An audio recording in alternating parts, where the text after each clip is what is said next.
Barcelone contre Elche. Et ce match a mis une chose au clair. L'équipe de Hansi Flick n'est pas au mieux de sa forme actuellement en ce qui concerne la domination par la possession. Oui, nous avons gagné, mais le contrôle, le rythme, la fluidité, ils ne sont pas encore à la hauteur de nos attentes. Cependant, il y a une chose que vous ne pouvez tout simplement pas nier. Cette équipe sait s'adapter. Et s'il y a bien une chose que Flick fait à merveille, c'est de faire en sorte que le Barça s'adapte à tout ce que l'adversaire lui réserve. Eder Sarabia est sorti avec audace. Pressing individuel, ligne défensive haute, vague d'attaque. Il voulait étouffer le Barça sur son propre terrain. Mais deux erreurs d'Elche et soudain Lamine et Ferran ont donné l'avantage au plus cool. Pourtant, au-delà du score, la façon dont le Barça a joué était différente. Sans Pedri, l'équipe a perdu sa connexion entre les lignes. Au lieu d'un contrôle positionnel, nous avons dû jouer direct, rapide, vertical, sans pause. Et pour la première fois de cette saison de Liga, nous avons en fait perdu la possession. 49 à 51%. Mais ce n'est pas le point principal. Sans Pedri, l'équipe semblait avoir oublié comment faire circuler le ballon et construire au lieu de courir. Et c'est à ce moment-là qu'il a pris les choses en main, Marcus Rashford. De façon inattendue, l'Anglais est devenu le phare que le Barça cherchait sans cesse derrière la défense d'Elche. Puisque nous ne pouvions pas les percer par le milieu de terrain, le ballon a commencé à voler dans les espaces et Rashford les a transformés en danger à chaque fois. Classique Marcus, un mouvement, une accélération, un but. Cette combinaison Casado-Ferrari-Rashford, c'était de l'électricité pure. Il a touché le ballon plus que n'importe qui en attaque, 47 fois. Plus que Lamine, plus que Ferran et même plus que Firmin malgré moins de minutes jouées. Ça dit tout. Quand le Barça ne peut pas dominer par la possession, Flick désactive le mode pause et active Rashford. Parce que c'est lui l'étincelle, c'est lui la vitesse. Le moment qui change le match. Après le match, Marcus lui-même a dit « Je veux continuer à progresser et aider l'équipe. J'aurais pu mieux faire aujourd'hui, mais je suis content de mon début de saison. Nous avons travaillé dur pour gagner étape par étape. Les choses deviennent sérieuses. Prochain défi.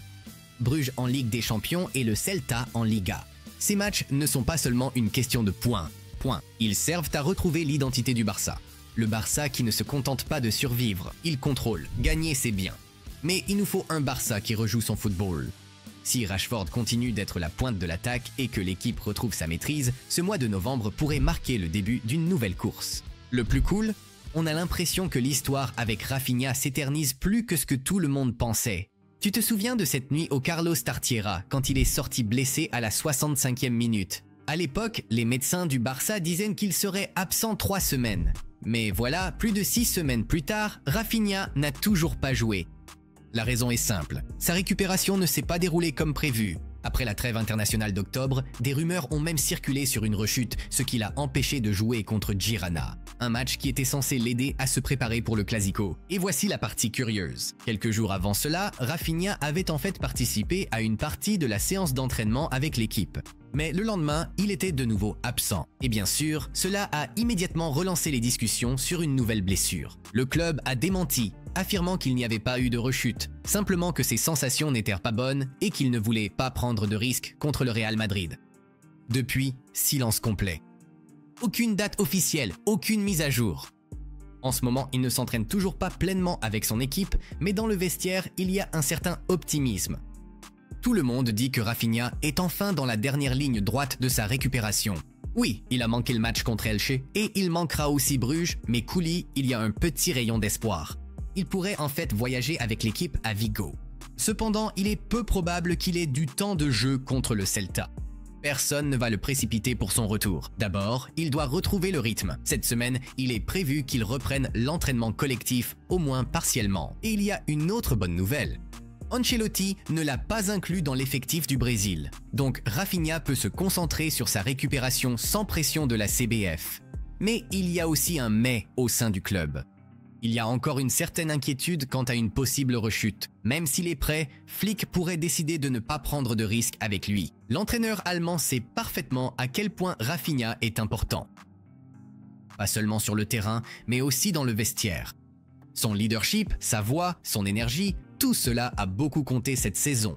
Et cela aussi a porté ses fruits. Même s'il n'a réussi à jouer que 7 matchs, 6 en Liga et 1 en Ligue des Champions, avec 3 buts et 2 passes décisives.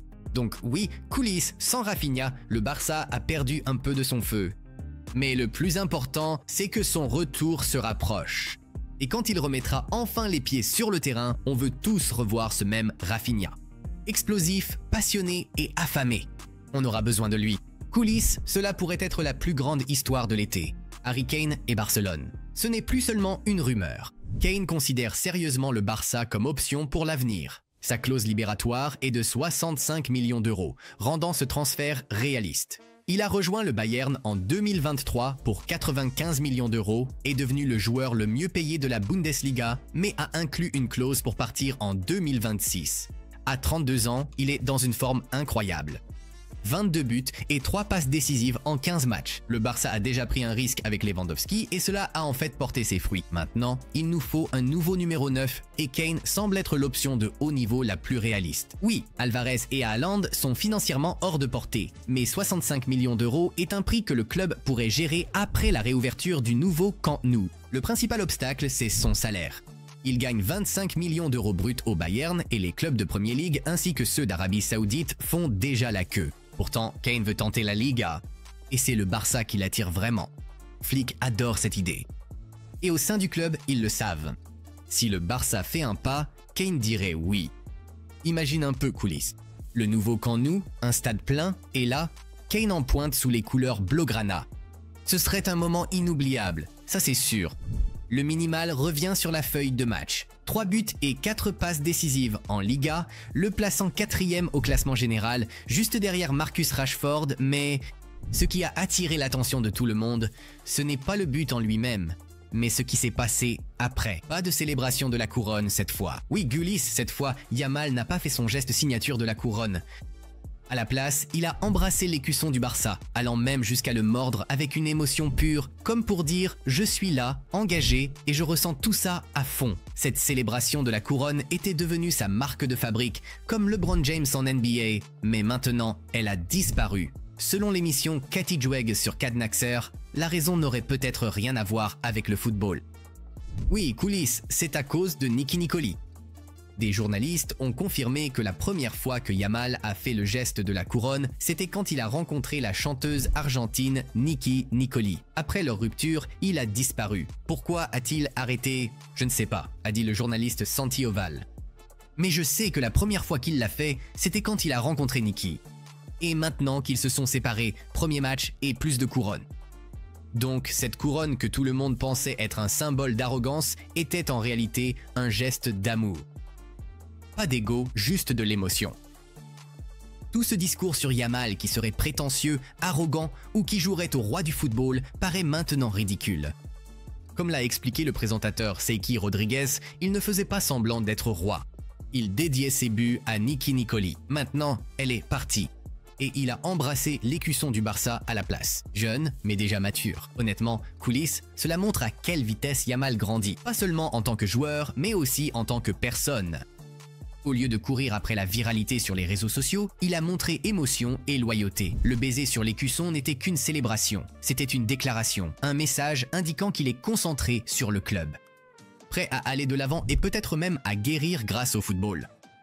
Quelle est la suite? La couronne va-t-elle revenir? Personne ne le sait. D'après les rapports, il n'avait pas prévu d'arrêter de le faire pour toujours. Surtout qu'il y a un aspect marketing derrière cela, tout comme avec ce symbole 304.